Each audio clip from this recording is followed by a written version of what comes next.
আসসালামু আলাইকুম গাইস। তো কেমন আছো সবাই? আশা করছি সবাই ভালো আছো।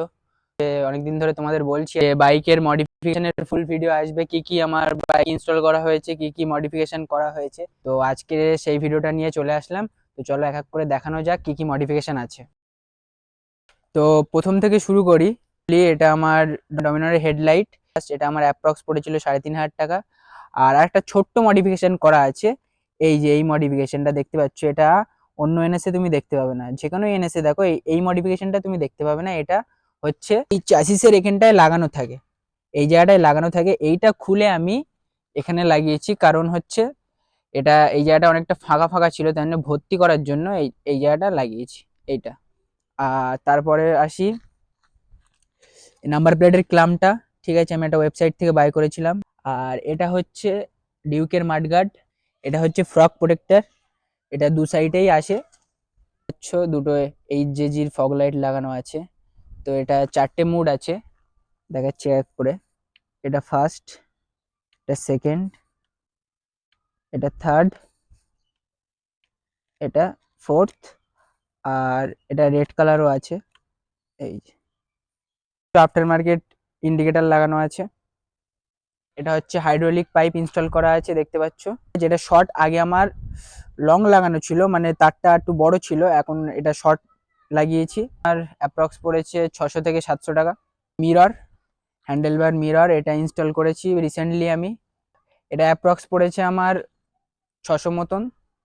তো এটা হচ্ছে ব্যালেন্স বার, এটা আমি আফটার মার্কেট ইনস্টল করেছি আরো লুকটা বাড়ানোর জন্য। এটা হচ্ছে হেড ডাউন করা প্লেট, এই প্লেটটা আসে আর তার সাথে দুটো পাত্তি মতন আসে এটা। ঠিক আছে, এটা আমি বাই করেছিলাম। এটা অ্যাপ্রক্স পড়েছিল আমার 400 টাকা মতন। তো আমি অ্যামাজন থেকে এই হ্যান্ডেল রাইজারটা বাই করেছিলাম।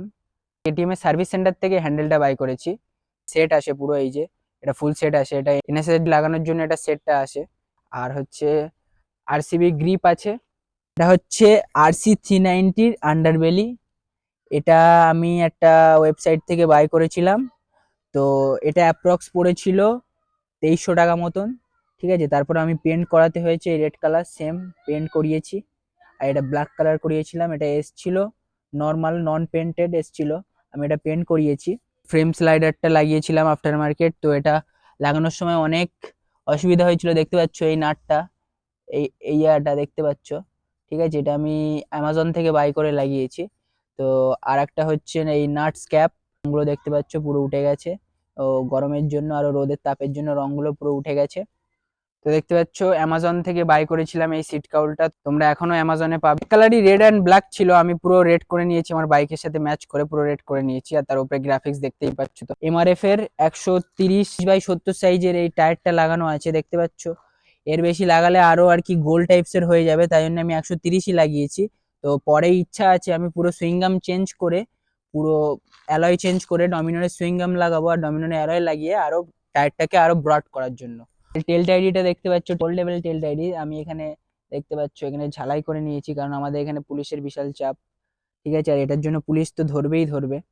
তো আর এখানে ইন্ডিকেটর আমি লাগাইনি, ইন্ডিকেটর লাগিয়েছি এখানে, দেখতে পাচ্ছ এই যে দুটো ইন্ডিকেটর, পিছনের ইন্ডিকেটর এই দুটো। তো এবারে সব যা যা মড করা আছে তার ব্যাপারে বলে দিলাম, যা যা ইনস্টল করেছি আফটার মার্কেট তার ব্যাপারে বলে দিলাম। এবারে আসি র্যাপ, এই গ্রাফিক্সটা করা হয়েছে একটা থিমের ওপরেই, দেখতে পাচ্ছ একটা থিমের ওপরেই পুরো ফুল গ্রাফিক্স আছে ক্লিন রাখার জন্য। তো আর তার সাথে এইগুলো আমি ফোস্ট কার্বন করেছি, দেখতে পাচ্ছ ফোস্ট কার্বন আছে এই পার্টটা, এই পার্টটা, আর এই পিছনের এই পার্টটা করেছি। তো এখানে আমার ইনস্টাগ্রাম আইডি আছে, দেখতে পাচ্ছ the thrill07। তো সবাই ফলো করে নিও। আর ইউটিউবেও সবাই একটু সাবস্ক্রাইব করো, লাইক অ্যান্ড শেয়ার করো। কেমন লাগছে ভিডিও সবাই বলো, তাতে আমি আরো যেন আগ্রহ হয়ে অন্য অন্য কোনো মডিফিকেশন বা অন্য অন্য কোনো কিছু ভিডিও আনার জন্য। তো এই পুরো ফুল র্যাপ করতে আমার 3,000 টাকা খরচা হয়েছে। ক্লিনের মধ্যে রাখার চেষ্টা করেছি। তো তোমাদের কেমন লাগছে সবাই জানিও। আমার বাইকটা মডিফিকেশন আসবে, আরো অনেক কিছু ইনস্টল করার ইচ্ছা আছে। আর একটা মড করা ছিল সেটা আমি বলিনি, যে সকারটা আমি আপ করেছিলাম, ছোট বুশ লাগিয়ে সকারটা আমি আপ করেছিলাম, সেটা আমি নামিয়ে দিয়েছি। আমার বাইক চালাতে আনকমফোর্টেবল ফিল হচ্ছিল বলে আমি ওটা রিমুভ করে দিয়েছি ওখান থেকে। বাইকটা কেমন লাগছে সবাই জানিও। তো সবাই ভালো থেকো, সবাই সুস্থ থেকো, সেফ ড্রাইভ সেভ লাইফ। তো এই পর্যন্ত। তো নেক্সট ভিডিওর জন্য সবাই তৈরি থেকো।